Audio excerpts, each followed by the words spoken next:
Good day everybody and welcome to SCP Illustrated. Here is my theory on the fate of the parallel world that SCP-093 leads to. So this is a theory of the downfall of this world, not an explanation on the tests or the recovered documents.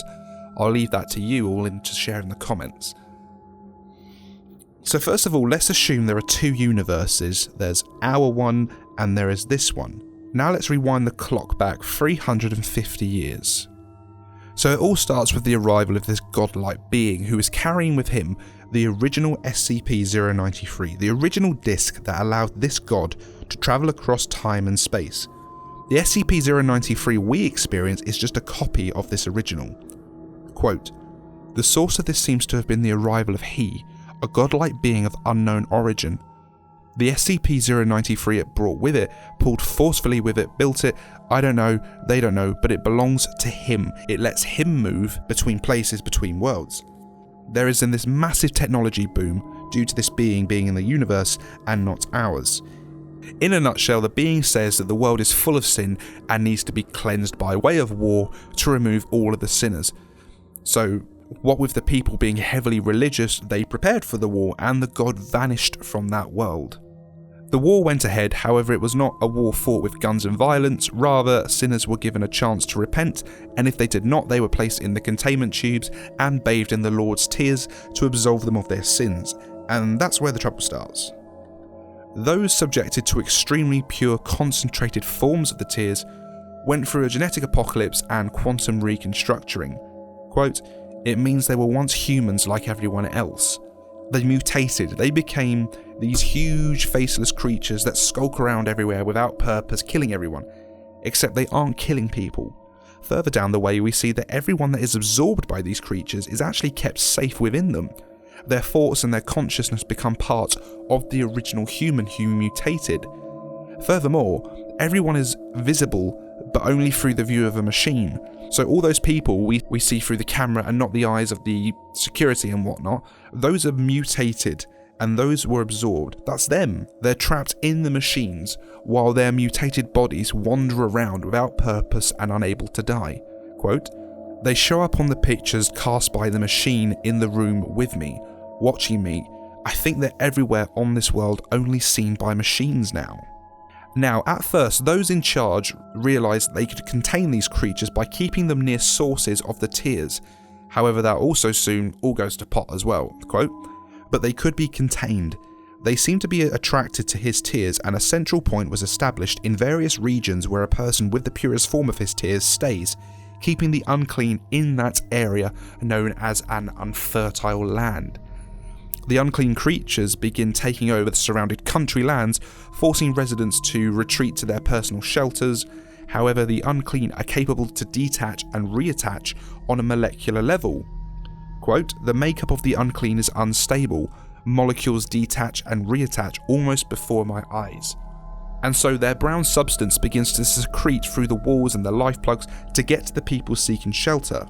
Quote, "It's trying to find ways in. Smelt the smell coming from the life web plug in the wall. Something seeped through it and we kept away.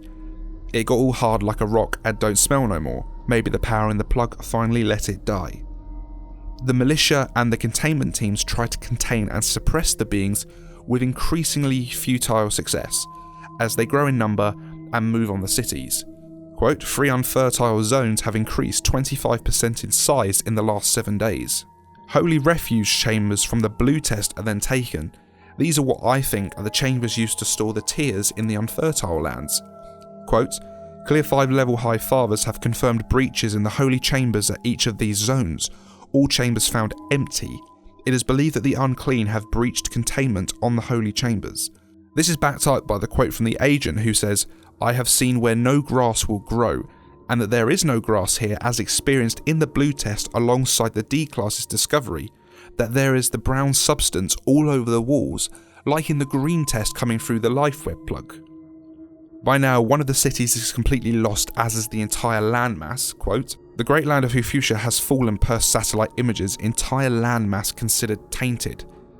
The militia begin to barricade the city in a last attempt to protect themselves, however it is no good and the unclean move into the city. The city of his word has been placed on full lockdown and all travel denied in or out. Other cities are now in alert mode and combat teams are being dispatched to the city perimeters. Assistance denied due to our own outbreak and mass reportings of unclean. So now the High Father start to panic and they order all remaining personnel to stay behind and monitor those in the tubes and the unclean for developments. The Overwatchers told us we should leave last to ensure the hardware contains the unclean.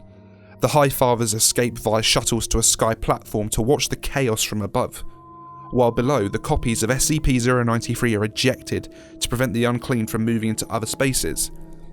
Quote, evacuate via the gateway and for all Holy Union authorised persons to proceed to the nearest sky platform for evacuation to Star Eye Eden to continue monitoring status. Gateway keys are being ejected to prevent spread from this centre to other space-time vectors. We then see in the red test that not all of them were ejected though. With the High Fathers gone and the unclean uncontained, it all just goes to pot and the unclean take over. All the remaining people attempt to flee, but most likely are either killed themselves or are taken by the unclean. After all this is said and done, we then have the events of the blue, the green, the yellow, the violet and the red test, where we see the aftermath of the world, we see the unclean still alive and wandering without purpose, and we see the machinery still at work. In summary, an alien comes through to this world with the original SCP-093 and started a war between the religious and the sinners. Sinners were subjected to a chemical called the Lord's Tears that, in concentrated forms, caused the people to mutate into the unclean.